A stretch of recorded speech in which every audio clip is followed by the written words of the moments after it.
Before the time of Shivaji Maharaj, India was ruled by several other dynasties. Let's look at them one by one. In the 8th century, Pal dynasty dominated Bengal, while central India was ruled by the Gurjar Pratihar power that spread over Andhra, Kalinga, Vidarbha, West Kathewada, Kannauj and Gujarat. The North India, on the other hand, was controlled by Rajput dynasties like Gahadwal and Parmar. The renowned king Prithviraj Chauhan was a Rajput belonging to the Chola dynasty. He had defeated Ghuri in the first war at Tare. However, he lost in the second battle. Tamil Nadu was reigned by the Chola Empire. Rajaraja I and Rajendra I were eminent Chola rulers. Cholas had fantastic naval strength through which they even conquered Maldives Island and Sri Lanka. Karnataka, however, was ruled by King Vishnuvardhana of the Hoysal dynasty. Present-day Maharashtra was ruled by the Rashtrakuta dynasty. King Govind III spread the Rashtrakuta Empire from Kannauj up to Rameshwar. Later, King Krishna III conquered the region up to Allahabad. In the Western Maharashtra, three dynasties of Shilahar emerged. One dynasty ruled over Thane and Raigad in North Konkan. The second ruled over South Konkan, and the third ruled over some parts of present-day Kolhapur, Satara, Sangli and Belgaum district. The last prosperous power before the period of Shivaji Maharaj was that of Yadavas.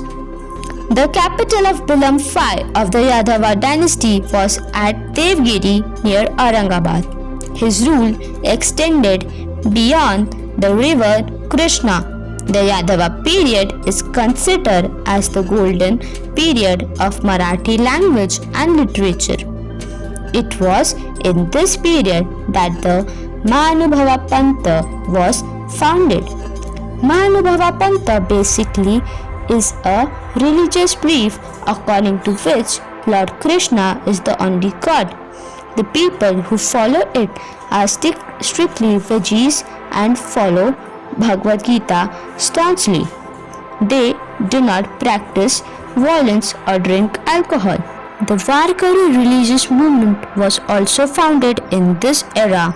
People who follow this movement are called Varkaris and worship God Vitthal, the deity of Pandharpur. Unfortunately, many of these dynasties were conquered by the foreign invaders. In the 8th century, the Arab general Muhammad-bin-Qasim attacked the Sindh province and conquered it, overthrowing the king Dahir. This was the first time Arabs got involved in Indian politics. In the 11th century, the Turks reached the northwestern front line of India. Sultan Muhammad of Ghazni invaded India many times and plundered the rich temples of Mathura, Vrindavan, Kannauj and Somnath, taking all of it with him.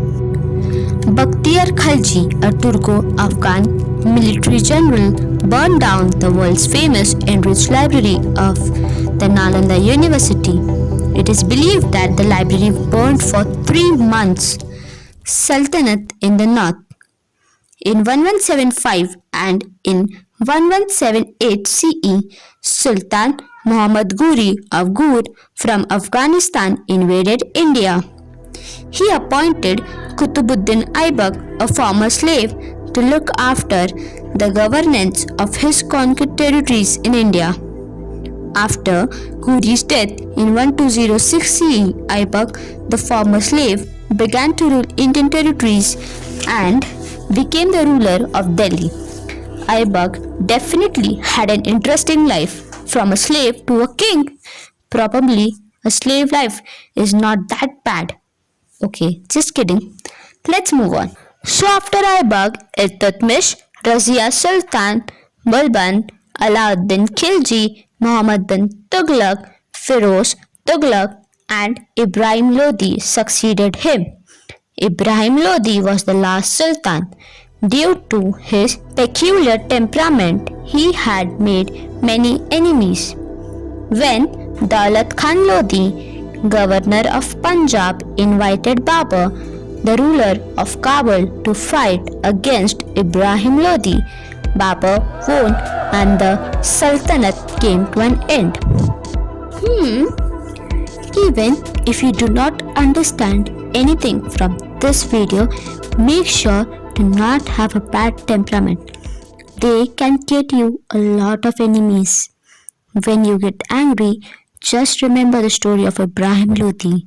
His faith was pretty bad. The kingdoms of Vijayanagar. Now, during Sultan Muhammad-bin-Tughluque's reign, many revolts started beginning in the south. And from these revolts rose the kingdoms of Vijayanagar and Bahmani. Sultans of Delhi had appointed Sardars to control the various territories away from Delhi. Among these Sardars were brothers Harihar and Bukka. Where two fight, the third takes everything. Something similar happened here. Harihar and Bukka took advantage of the instability in the south and founded the kingdom of Vijayanagar in 1336 CE. Hampi became the capital and Harihar became the first king. His brother Bukka succeeded him. Bukka brought the region up to Rameshwar under his control. Krishnadevaraya. I bet many of you heard his name due to the tales of Tenali Rama who served at his court.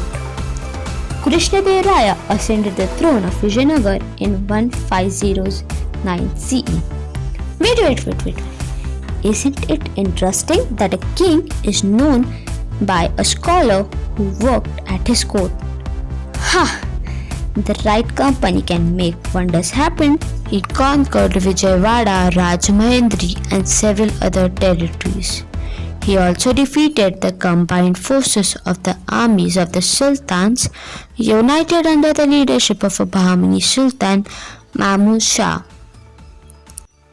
During Krishnadevaraya's reign, the kingdom of Vijayanagar extended from Cuttack in the east up to Goa in the west, and from Raichur Top in the north to Indian Ocean in the south.